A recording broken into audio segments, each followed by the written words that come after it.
السلام علیکم، ہمارا چینل سبسکرایب کریں اور بیل آئیکن پر کلک کریں۔ بسم اللہ الرحمن الرحیم۔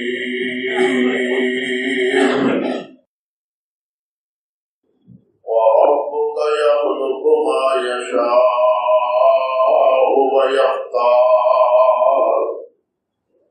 مَا كَانَ لَهُمُ الْخِيَرَةُ سبحان اللہ وتعالی عما یشرکون۔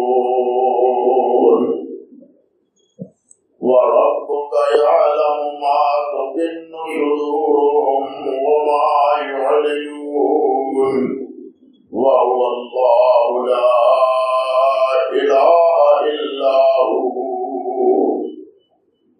لَهُ الْحَمْدُ فِي الْأُولَى وَالْآخِرَةِ وَلَهُ الْحُكْمُ وَإِلَيْهِ تُرْجَعُونَ۔ سبحان ربك رب العزة عما يصفون وسلام على المرسلين والحمد لله رب العالمين۔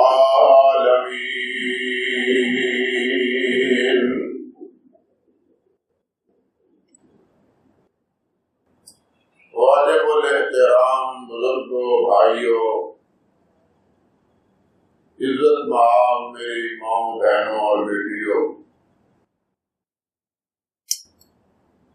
ہر قسم کی ثنا، ہر قسم کی تعریف اللہ وحدہ لا شریک کے لیے ہے، جو اس جہان کا خالق ہے اور مالک ہے۔ ہر چیز اس کی قدرت میں ہے، کوئی چیز بھی اس کی قدرت سے خالی نہیں، باہر نہیں۔ وہی سب پر غالب ہے، باقی سب مغلوب ہے۔ وہ جو چاہتا ہے پیدا کرتا ہے، اور جسے چاہتا ہے اپنے لیے منتخب کر لیتا ہے، اور اسے اعزاز و اکرام سے نواز دیتا ہے۔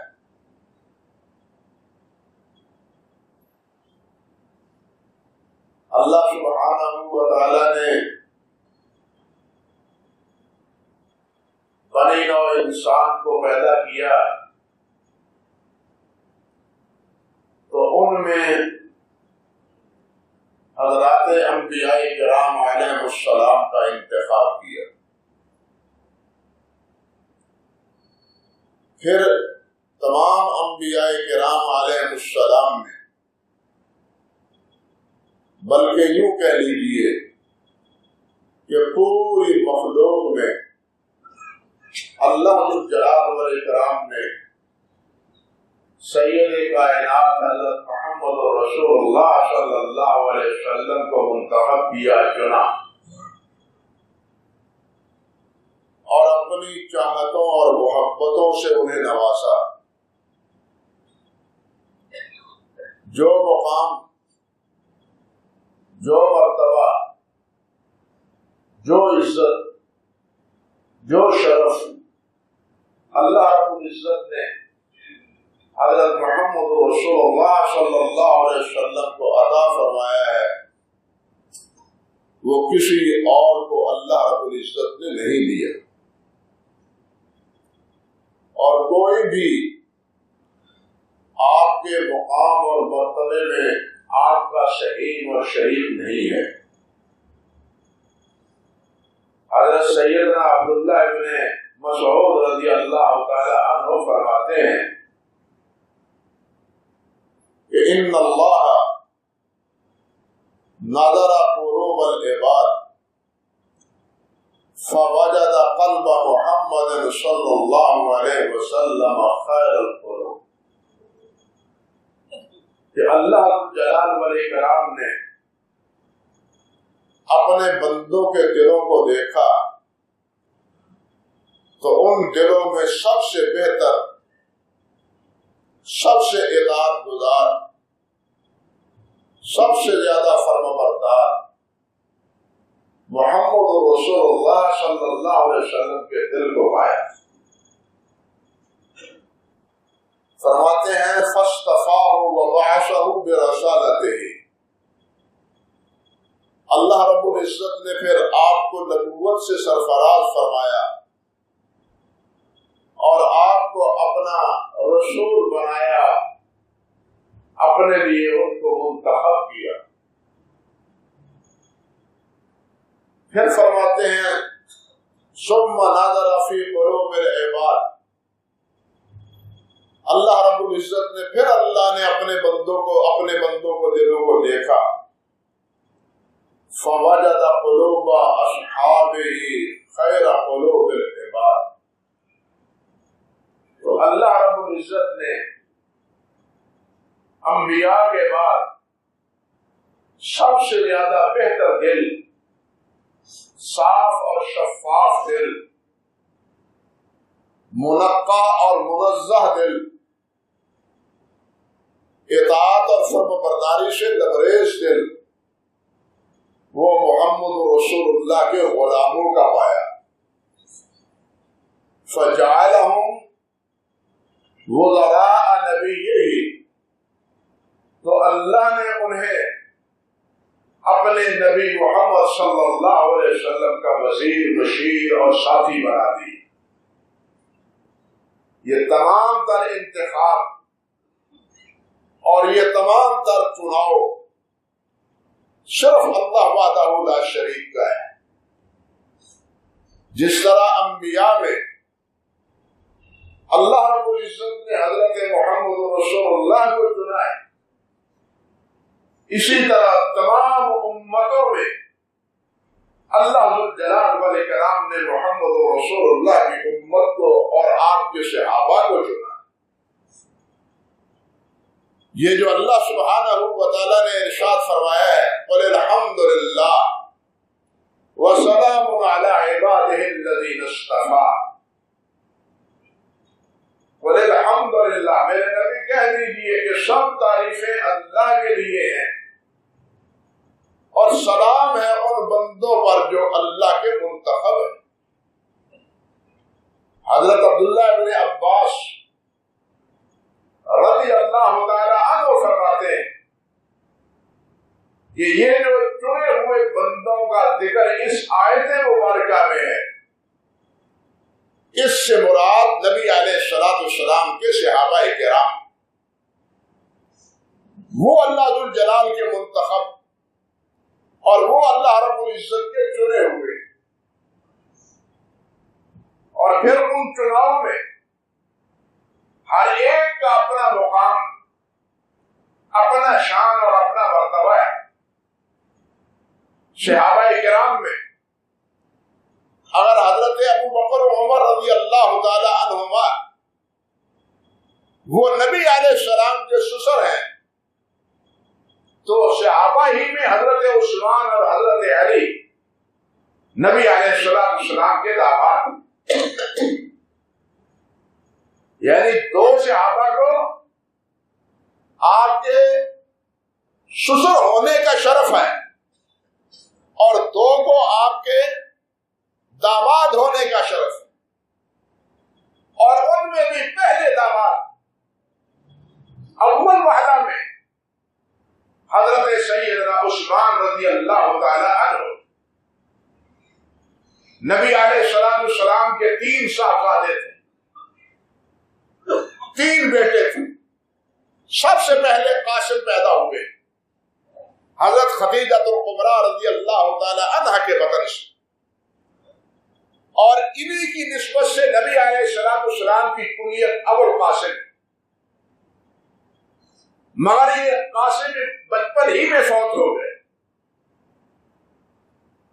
اور یہ پیدا بھی ہوئے اعلان نبوت سے پہلے۔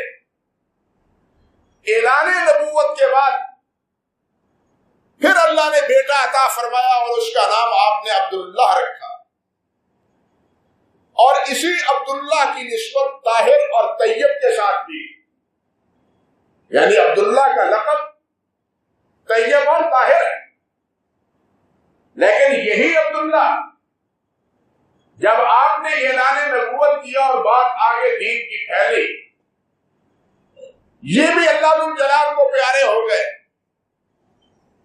تو انہی کی وفات کے بعد کفار کو یہ کہنے کا موقع ملا تھا کہ محمد تو لا ولد صلی اللہ علیہ وسلم، محمد تو اب تک اس کی تو کوئی اولاد ہی نہیں، اس کا مشن اور اس کا کام آگے کون بڑھائے گا اور اس کی آگے کون نشو و نما کرے گا۔ اسی عبداللہ کے انتقال کے بعد تیسرے بیٹے ان کا نام ابراہیم تھا، اور یہ سیدہ ماریہ قبطیہ کے بدن سے پیدا ہوئے تھے۔ دو بیٹے سیدہ خدیجہ الکبریٰ سے ہیں اور ایک بیٹا سیدہ ماریہ قبطیہ سے، لیکن اللہ کے فیصلے کے مطابق ابراہیم بھی اس دنیا سے چل بسے۔ دینے والا بھی وہی ہے، لے جانے والا بھی وہی۔ اگر کسی کی اولاد کو باقی رہنا ہوتا تو محمد رسول اللہ کی اولاد باقی ہے۔ او بھائیو، جب نبی علیہ السلام کی اولاد نرینہ اولاد نہیں بچی، تو اب اگر کسی کے بیٹے فوت ہو جاتے ہیں تو صدمے کی بات کیا ہے؟ اگر کسی کا استحقاق ہو سکتا تھا تو آپ کے بیٹوں کا تھا، تاکہ آپ کو کفار کی تانا زنی سے بچایا جاتا، لیکن یوں نہ ہوا۔ فیصلہ اس غالب کا ہے، فیصلہ اس قہار اور عزیز کا ہے، وہ جو چاہتا ہے فیصلہ فرما دیتا ہے اور اس فیصلے میں کوئی رکاوٹ نہیں بنتا۔ نبی علیہ السلام کی 4 صاحبزادیاں اور چاروں کی چاروں حضرت سیدہ خدیجہ الکبریٰ سے۔ پہلی بیٹی کا نام زینب ہے، دوسری بیٹی کا نام رقیہ ہے، تیسری کا نام ام کلثوم ہے، اور چوتھی کا نام فاطمہ الزہرا ہے رضی اللہ تعالی عنہ۔ یہ 4 بیٹیاں اللہ نے نبی علیہ السلام کو عطا فرمائی، اور چاروں حضرت خدیجہ رضی اللہ تعالی عنہا کے بدن سے ہوئی۔ سب سے پہلے ذرا دیکھیے تاریخی اعتبار سے کہ زینب کا نکاح ابو العاص سے ہوا ہے۔ یہ ابو العاص کون ہے؟ ابو العاص حالہ بنت خویلد کے بیٹے ہیں۔ گویا کہ سیدہ خدیجہ الکبریٰ رضی اللہ تعالی عنہ کی ہمشیرہ کے بیٹے، خالہ زاد بھائی۔ بات سمجھے نا، حالہ بنت خویلد اور خدیجہ بنت خویلد، حالہ اور خدیجہ دونوں بہنیں ہیں۔ حالہ کا بیٹا ابو العاص ہے اور خدیجہ کا بیٹا وہ کون ہے؟ بیٹی کون ہے؟ زینب۔ حالہ نے مطالبہ کیا، چاہا کہ میرے بیٹے کو رشتہ مل جائے۔ بہن نے رشتہ دے دیا، بہن نے رشتہ دے دیا، نکاح ہوا، ابو العاص سے نکاح ہوا۔ اس سے تو ایک بیٹا علی اور ایک بیٹی ہوئی، ایک بیٹا اور ایک بیٹی۔ علی کا نام علی بیٹے کا نام اور امامہ بیٹی کا نام تھا۔ علی بچپن میں فوت ہو گئے، امامہ یہ بڑی پلی، اور امامہ کی شادی باقاعدہ ہوئی، اور یہ وہی ہیں کہ جن کے بارے میں حضرت فاطمہ الزہرا نے حضرت علی کو وصیت کی تھی کہ میرے بعد نکاح کرنا ہے تو امامہ سے کر لینا۔ بات سمجھے؟ سے کر لینا۔ چنانچہ امامہ سے حضرت علی رضی اللہ تعالیٰ عنہ نے نکاح کیا۔ حضرت سیدہ زینب یہ ابو العاص کے نکاح میں ہے۔ ایک وقت ایسا آتا ہے کہ ابو العاص فوت ہو جاتے، تفسیر کی گنجائش نہیں کہ کیسے نباہ ہوا، کیسے باتیں ہوئی، یہ فوت ہو جاتے ہیں۔ فوت ہونے کے بعد اللہ اکبر کبیرہ، پھر زینب کا نکاح، اللہ اکبر کبیرہ، حضرت رقیہ زینب کا نکاح ابو العاص کے بعد دوسری بیٹی۔ آپ پہلے یہ بات سمجھیے کہ رقیہ دوسری بیٹی اور ام کلثوم، ان دونوں بیٹیوں کا رشتہ خاندان بنو ہاشم نے نبی علیہ السلام سے مانگا۔ جیسے آج برادریوں میں ہوتا ہے کہ دیکھیں جی آپ نے اپنی اہلیہ کے رشتے کو پالا ہے، اپنی اہلیہ کے رشتے کو، ختیجہ کی بہن کے رشتے میں آپ منسلک ہوئے ہیں، آپ نے اپنی بیٹی دی ہے، تو ہمارا بھی حق ہے، ہم بنو ہاشم کا آپ کے ساتھ حق ہے، تعلق ہے، ہمیں اپنی بیٹیوں کا رشتہ دیں۔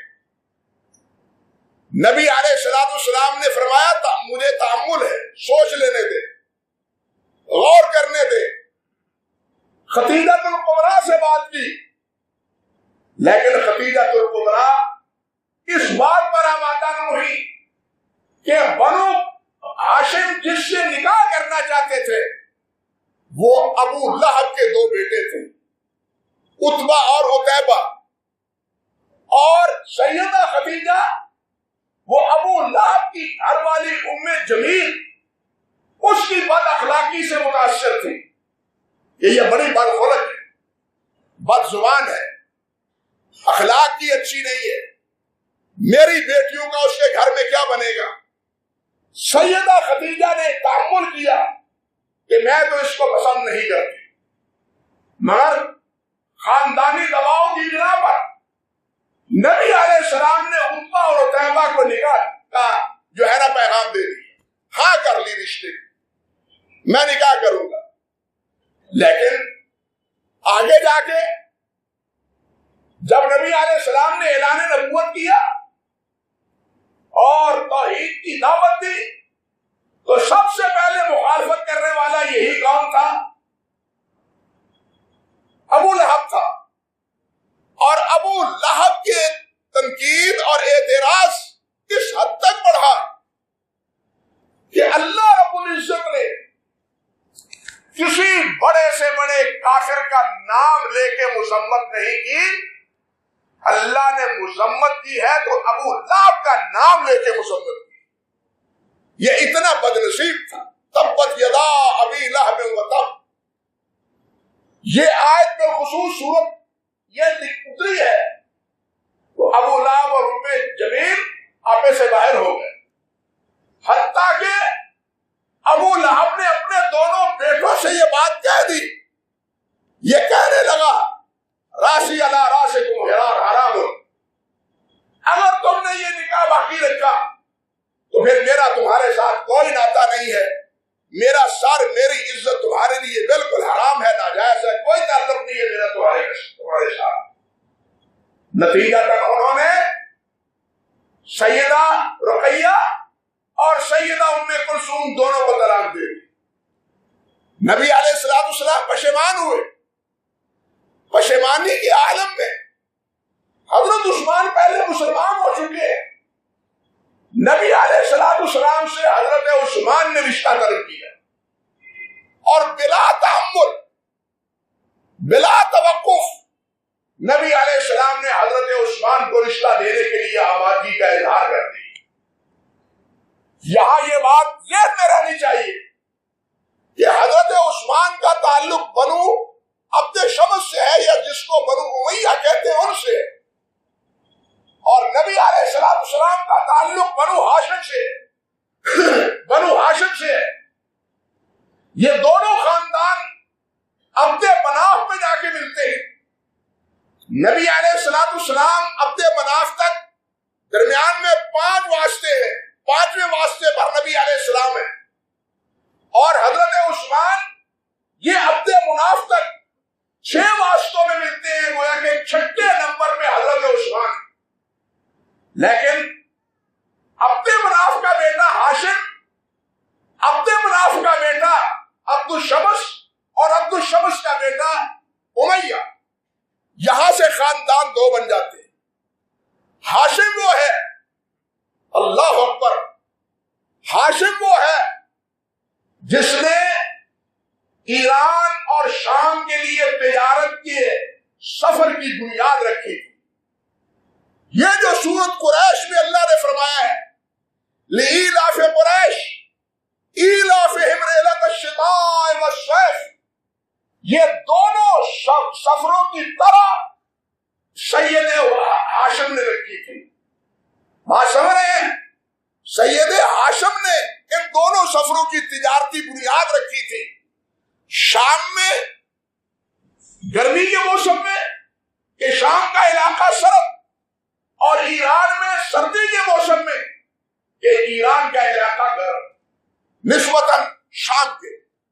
اس طرح 2 سفر تجارتی اس کی بنیاد ہاشم نے رکھی۔ ہاشم بڑا سخی تھا، وافر تعداد میں لوگوں کو اور حجاج کو پانی پلاتا، کھانے کھلاتا، خدمت کرتا۔ اور اس کے مقابلے میں امیہ نے بھی جب دیکھا کہ ہاشم سخاوت میں انتہا کر رہا ہے تو امیہ نے بھی اپنے مال و زر کے جو ہے نا دروازے کھول دیے فقراء، مساکین اور محتاجین کے لیے۔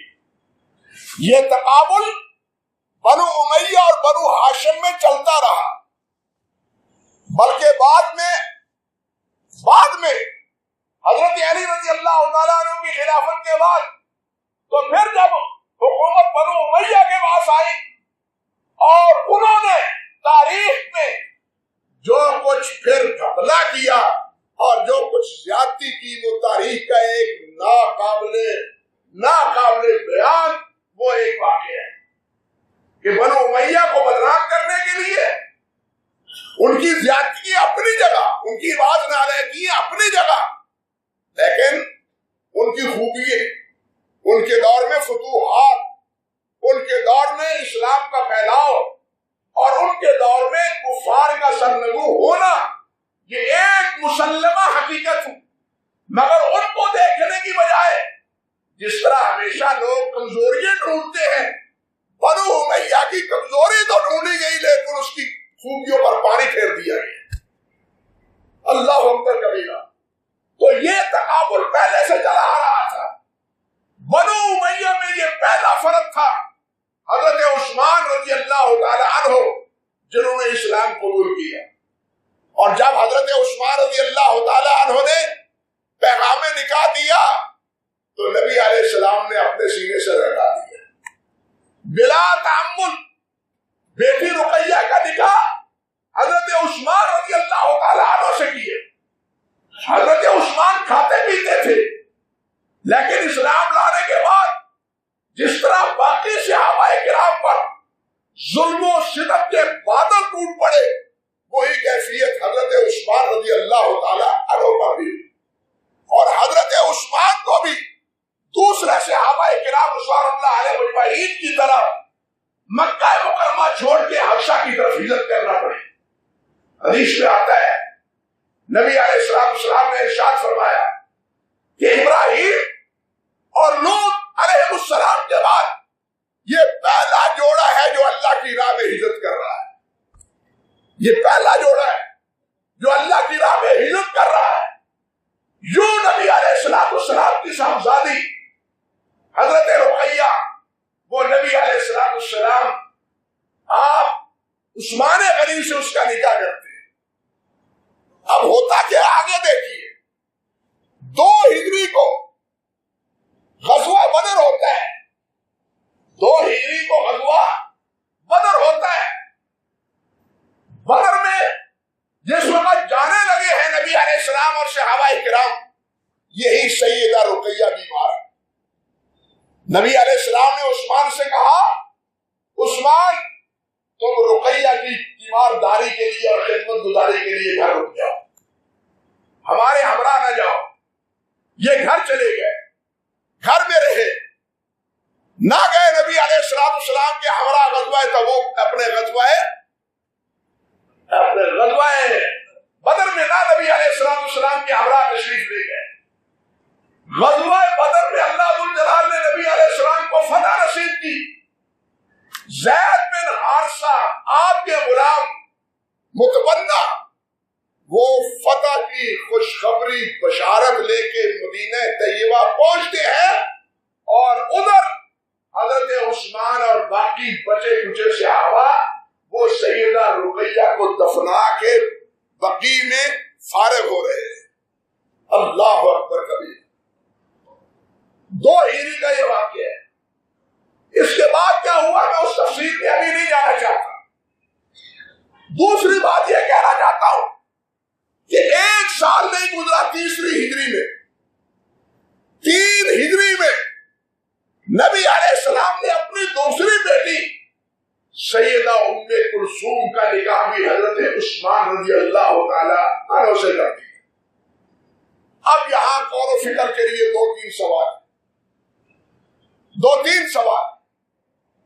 حضرت عثمان کے اخلاق، ان کے کردار، ان کے حسن عمل اور ان کی اپنے اہلیہ سے محبت اور وفاداری، انہی کی بنیاد پر نبی علیہ السلام نے 1 سال کے بعد حضرت ام کلثوم کا دوسری بیٹی کا نکاح حضرت عثمان سے کیا۔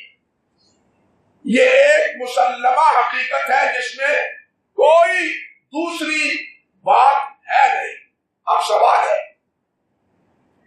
کہ اگر حضرت عثمان رضی اللہ تعالی عنہ سے حضرت رقیہ کا یا حضرت رقیہ کا حضرت عثمان سے باہم آپس میں نبھا نہ تھا، اچھا دونوں کا سلوک نہ تھا، دونوں میں یگانگت اور محبت نہ تھی، تو نبی علیہ السلام نے رقیہ کی وفات کے بعد دوسری بیٹی کا نکاح کیوں دیا؟ بات سمجھ رہے یا نہیں؟ یہ بات بتلاتی ہے، یہ چیز بتلاتی ہے آج ہمارے ماحول اور معاشرے میں بھی کیا ہوتا ہے۔ بیوی فوت ہو جاتی ہے، بیٹا شادی کے قابل ہے، والدین کیا سوچتے ہیں کہ فوت ہونے والی کی کوئی بہن ہوتی تو ہم اس کے ساتھ نکاح کرتے، کیوں بھائی ہوتا ہے یا نہیں، تاکہ وہ ان کے بچوں کو سنبھالتی۔ ہم نے یہ گھر تو دیکھا ہوا ہے، دوسرا گھر دیکھے پتہ نہیں اس کے ساتھ کیا بنے اور نباہ ہو یا نہ ہو، اور یہ گھر تو ہمارا دیکھا والا ہے یا نہیں، ہمارے ماحول میں یہ اقدار موجود ہے یا نہیں، آج بھی یہ قدریں موجود ہیں۔ اسی قدر کی بنیاد پر نبی کریم صلی اللہ علیہ وسلم نے حضرت عثمان کے ساتھ اپنی دوسری بیٹی ام کلثوم کا نکاح بھی کیا۔ اگر حضرت عثمان سے نبی علیہ السلام ناخوش تھے یا سیدہ رقیہ ناخوش تھی تو آپ بتلائیے، آپ سوچئے کہ نبی علیہ السلام نے اپنی بیٹی سے پھر وفا کی ہے یا جفا کی؟ اعتراض کس پر عائد ہوتا ہے؟ اعتراض کس پر آتا ہے؟ مورد الزام کون ٹھہرتا ہے؟ نبی کریم حضرت محمد رسول اللہ کہ پہلی بیٹی تو ناخوش گئی تو اسی کے گھر دوسری بیٹی بھی بھیج رہے ہیں، گویا نبی علیہ السلام کو اپنی بیٹیوں سے محبت نہ تھی، اور بیٹیوں سے محبت کیا، سیدہ زینب کی یہ بیٹی امامہ جس کا تذکرہ بھی کر رہا تھا، صحیح بخاری اور حدیث کی دوسری کتابوں میں ہے، اس پوتی سے نواسی سے اتنی نبی علیہ السلام کو محبت تھی کہ نماز کے دوران اپنے کندھے میں بٹھا دیتے تھے۔ اللہ اکبر، جب رکوع اور سجدہ کرنا ہوتا تو کندھے سے اٹھا کے نیچے بٹھا دیتے، اور جب کھڑے ہونا ہوتا، قیام کرنا ہوتا، تو امامہ کو اٹھا کے، نواسی کو اٹھا کے پھر اپنے کندھے پہ بٹھا لیتے۔ بتلائیے نواسوں اور نواسیوں سے محبت تھی؟ سوچئے نواسوں اور نواسیوں سے، حسنین اور امامہ سے محبت تھی، بیٹیوں سے محبت کیوں نہیں تھی؟ بات سمجھے یا نہیں سمجھے؟ وہ بیٹیوں سے محبت کیوں نہیں؟ اگر عثمان ایسے ویسے تھے تو پھر یہ دوسرے رشتہ چمانا تھا۔ ایک بات، اگر یہ بات ہے عثمان نبی علیہ السلام کے دور میں تو ٹھیک تھے، بعد میں ٹھیک نہیں رہے، معاذ اللہ ثم استغفر اللہ، تو پھر میرا سوال ہے، پھر میرا یہ سوال ہے کہ روافض کا عقیدہ یہ ہے کہ انبیاء عالم الغیب ہیں، وہ باکار وما یکون کا علم رکھتے ہیں، جو ہو چکا، جو ہونے والا ہے اس کا علم رکھتے ہیں۔ عقیدہ تو یہ ہے کہ آپ ما کان وما یکون کے جاننے والے ہیں، آپ کو حالات کی سنگینی کا، مستقبل کے حالات کی سنگینی کا علم ہے کہ عثمان ایسا اور ایسا ہوگا، وہ بگڑ جائے گا، وفادار نہیں رہے گا، ظلم و زیادتی پہ اتر آئے گا۔ نبی علیہ السلام کو اگر یہ علم تھا مستقبل کے بارے میں تو پھر بھی نبی علیہ السلام پر اعتراض وارد ہوتا ہے، معاذ اللہ کہ حضرت عثمان سے دوسری بیٹی کا نکاح کیوں کیوں؟ کہ نبی علیہ السلام کو تو پتا تھا کہ یہ با وفا نہیں رہے گا، یہ بے وفا ہے، معاذ اللہ ثم استغفر اللہ۔ اس لیے یا تو عقیدہ بدلنا پڑے گا یا حضرت عثمان کی وفاداری کو تسلیم کرنا پڑے گا۔ بات سمجھے یا نہیں؟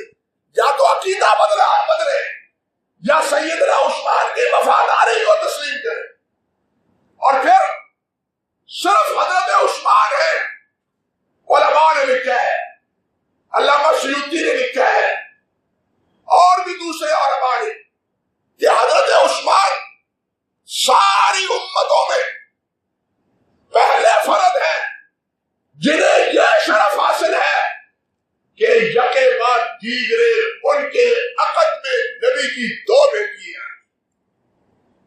کسی امتی کو یہ شرف عثمان کے علاوہ اللہ الجلال نے عطا، شرف وہی دینے والا ہے نا، پہلے سن چکے نا، شرف عزت دینے والا اللہ ہے، تو یہ شرف، یہ امتیاز، یہ اختصاص حضرت عثمان کا ہے رضی اللہ تعالی عنہ، کہ ان کے عقد میں یکے بعد دیگرے نبی کی 2 بیٹی، اور نبی بھی سید الانبیاء حضرت محمد رسول اللہ صلی اللہ علیہ وسلم۔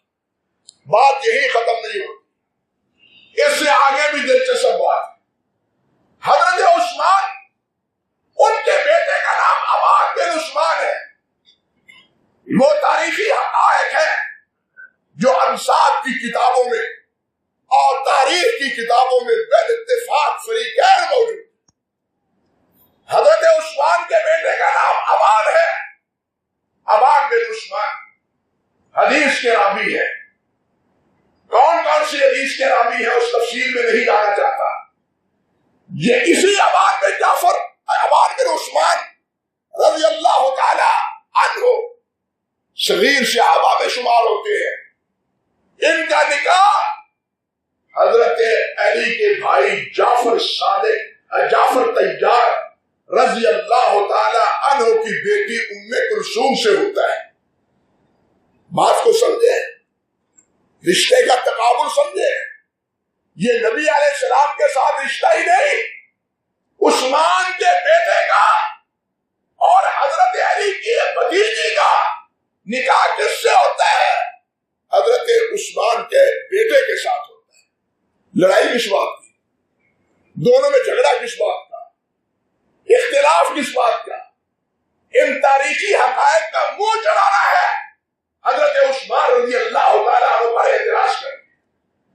یہ حضرت جعفر ایسا تیار ہی نہیں، اس سے آگے دیکھیے، حضرت عثمان رضی اللہ تعالیٰ عنہ کے پوتے، ان کا نام زید بن عمر بن عثمان زید بن عمر بن عثمان، ان کا نکاح کس سے ہوتا ہے؟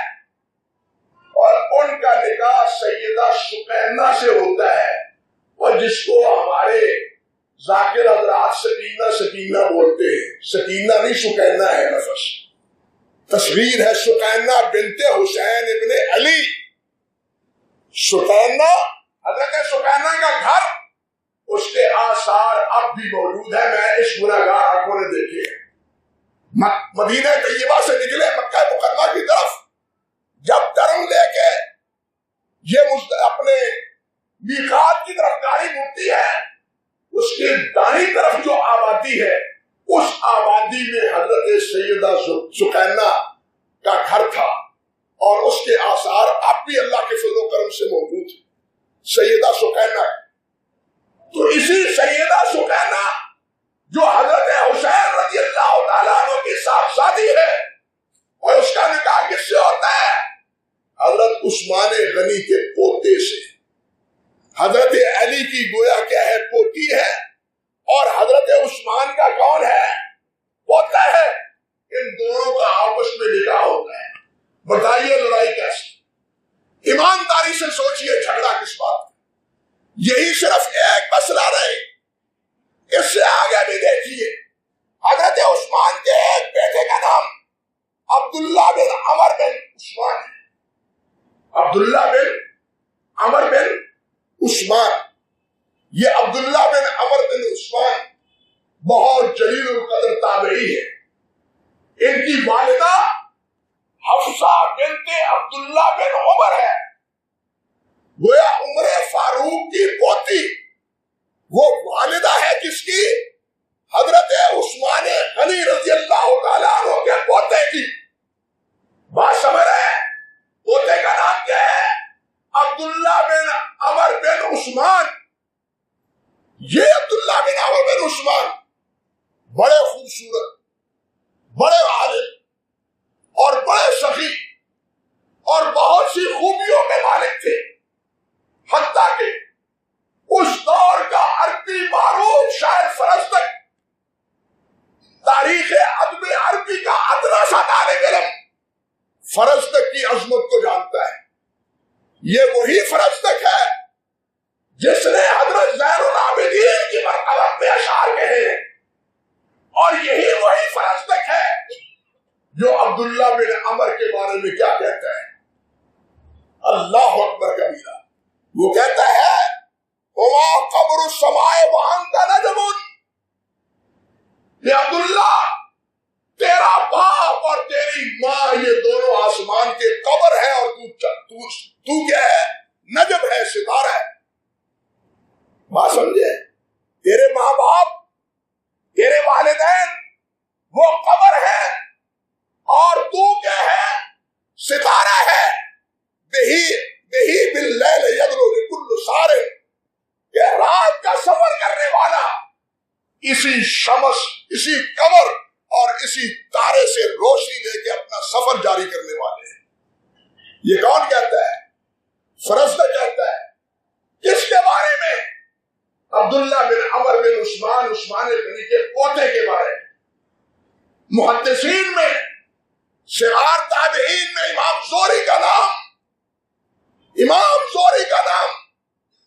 کسی ادنا سے ادنا طالب علم سے مخفی نہیں. صحیح بخاری، مسلم، ابو داؤد، کوئی حدیث کی کتاب اٹھا لیجیے، کوئی صفحہ خالی نہیں جہاں امام زہری سے روایت نہ ہو، جہاں امام زہری سے روایت منقول نہ ہو. اور یہی امام زہری عبداللہ بن عمر بن عاص کے شاگرد تھے، عبداللہ بن عمر بن عثمان کے شاگرد. یہ امام زہری کس کے شاگرد ہے؟ عبداللہ بن عمر بن عثمان. اور اس عبداللہ بن عمر بن عثمان، اس کا نکاح کس سے ہوا تھا؟ حضرت عثمان رضی اللہ، حضرت علی رضی اللہ تعالیٰ عنہ کی ایک دوسری پوتی فاطمہ بنت حسین ابن علی. یہ وہی فاطمہ ہے اور جن کا ذکر ہمارے ذاکرین محرم کے دنوں میں بھی کرتے ہیں. یہ فاطمہ کی بیٹی فاطمہ ہے، سمجھے؟ فاطمہ کی بیٹی، دوسرے لفظوں میں فاطمہ ہے، حضرت حسین رضی اللہ تعالی عنہ کی بیٹی ہے فاطمہ۔ ماں کے نام پہ حضرت حسین نے بیٹی کا نام رکھا ہے، تو یہی فاطمہ، ان کا نکاح کس سے ہوتا ہے؟ حضرت عثمان غنی رضی اللہ تعالی عنہ کے پوتے سے۔ اب آپ اپنے دل پہ ہاتھ رکھ کے ایمانداری سے بتلائیں، جب ان دونوں خاندانوں کا باہم عثمان غنی کا اور حضرت نبی کریم صلی اللہ علیہ وسلم کا یہ رشتہ آپ کی زندگی میں بھی اور آپ کی زندگی کے بعد بھی اسی طرح انگلیوں کی طرح پرویا ہوا ہو، تو پھر ان دونوں کے مابین بغض و عداوت کی کہانیاں جھوٹی ہیں یا نہیں ہیں؟ وہ فرضی ہیں یا نہیں ہیں؟ لوگوں سے پیسے وصول کرنے کے لیے اور داد لینے کے لیے ذاکروں نے نہیں بنائی، تو اس کا پس منظر اور کیا ہو سکتا ہے؟ جب ان دونوں خاندانوں کا آپس میں یہ تقارب، آپس میں دونوں کا رشتہ، آپس میں دونوں کی تعلق داری اولاد تک قائم ہے، پوتوں اور پڑپوتوں تک قائم ہے، تو یہ ہوائی کسی دشمن نے اڑائی ہوگی، یہ ہوائی کسی دشمن نے اڑائی ہوگی کہ ان کا آپس میں لڑائی تھا، جھگڑا تھا۔ حضرت علی حضرت عثمان کے بارے میں کیا کہتے ہیں؟ ناج البلاغہ میں کیا ہے؟ دوسری حدیث کی کتابوں میں کیا ہے؟ اللہ نے چاہا تو یہ باقی تفصیل وہ آئندہ خطبے میں عرض کروں گا۔ اللہ ہمیں ان جانثار صحابہ کرام کے نقش قدم پر زندگی گزارنے کی توفیق عطا فرمائے۔ وآخر دعوانا ان الحمد للہ رب العالمین۔